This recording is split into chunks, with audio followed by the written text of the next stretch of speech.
안녕하세요. 오늘은 환경 관련해서 우리가 느낄 수 있는 그런 감정들에 대해서 이야기해 보려고 해요. 꼭 환경 문제에 관심이 많은 사람이 아니더라도 한 번쯤은 느꼈을 법한 그런 것들인 것 같아요. 일단 첫 번째는 에코 엔자이티. 에코 불안은 점점 환경이 파괴되어가고 자연재해가 계속해서 일어나서 궁극적으로 지구가 멸망할 것이라고 우려하는 거예요. 그러니까 지금은 굳이 찾아보지 않아도 환경에 대한 부정적인 뉴스를 계속해서 접하게 되잖아요. 많은 사람들이 이게 자신의 정서에 안 좋은 영향을 미친다고 느끼고 있고 성인뿐만이 아니라 어린아이들조차도 환경 주제를 둘러싼 불안 증세를 느끼게 되고 있다고 해요. 에코 불안은 오래 지속되어 온 주제인데 기후가 빠르게 변화하면서 점점 더 많은 관심을 받게 된 것 같아요. 그리고 그만큼 환경에 대한 개개인의 인식은 높아지고 있는 반면에 각국의 정부는 별다른 조치를 취하지 않고 있어서 개인이 느끼는 무력감도 있다고 해요. 두 번째는 에코 길티.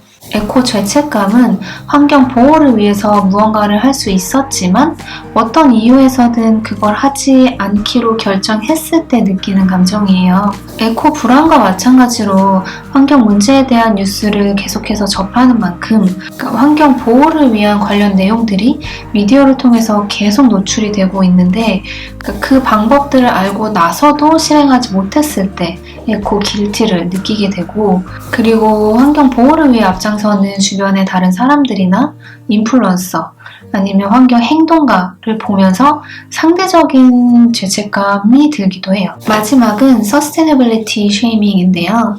이거는 지속 가능하지 못한 것으로 간주되는 행동에 대해서 다른 사람들이 조롱하고 공개적으로 비난하는 거를 말해요. 예를 들어서 비건 레시피랑 폐기물을 줄이는 미니멀리스트가 되는 방법을 공유하는 유튜버가 플라스틱으로 포장된 제품을 샀다는 이유로 그러니까 그녀의 자질을 의심하고 공개적으로 비난하고 런던에서 열린 멸종 반란 시위에 참여하기 위해서 LA에서 비행기를 타고 날아간 여배우를 위선자라고 비판하는 거죠.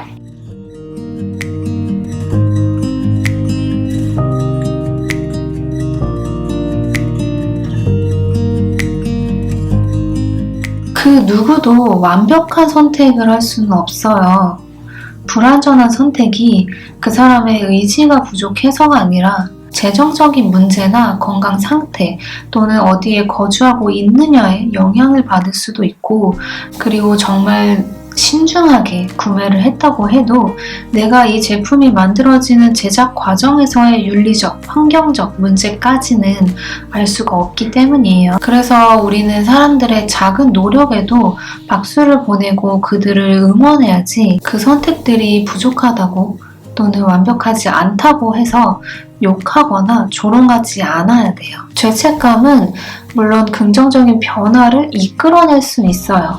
하지만 대부분 매우 짧은 일회성인 경향이 있고 계속되는 죄책감, 그로 인한 분노나 스트레스, 이런 부정적인 감정들은 결국에는 모든 걸 외면하게 만들어버릴 수도 있어요. 서스테이너빌리티 쉐이밍이 계속해서 증가해서 일상생활 속에 크고 작은 선택들마다 에코 길티를 심하게 느낀다면 지속 가능한 삶을 오래 이어나갈 수가 있을까요? 그리고 이런 부족한 부분을 더 비판하는 자세는 많은 사람들이 환경 문제에 관심을 가지고 있지만 환경 운동에는 참여할 수 없다고 느끼게 만들어요. 내가 어떤 환경 운동에 참여하고 목소리를 내기 위해서는 그 부분에 있어서 내가 완벽한 라이프를 실천하고 있어야지만 가능하다고 생각하게 되기 때문이에요. 완벽하게 친환경적인 지속 가능한 삶을 사는 것은 불가능한 시대라고 생각을 해요. 그래서 내가 오늘 한 선택이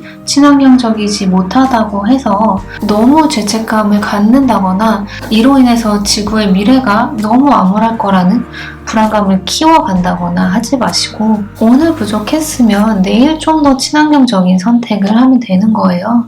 그리고 더 나아가서 여러 사람들이 함께 모여서 근본적인 원인을 해결하고 시스템을 바꿀 수 있게 하는 것도 굉장히 중요해요. 어떻게 보면 더 빠른 시간 내에 더 큰 변화를 가져올 수 있는 있는 거기 때문에 내가 일상생활 속의 선택들로 너무 많은 스트레스를 받고 있다면 그 부분은 잠시 내려놓고 주변의 작은 환경단체나 또는 온라인 캠페인에 참여해서 함께 만들 수 있는 변화에 동참을 하는 것도 굉장히 좋은 방법이에요.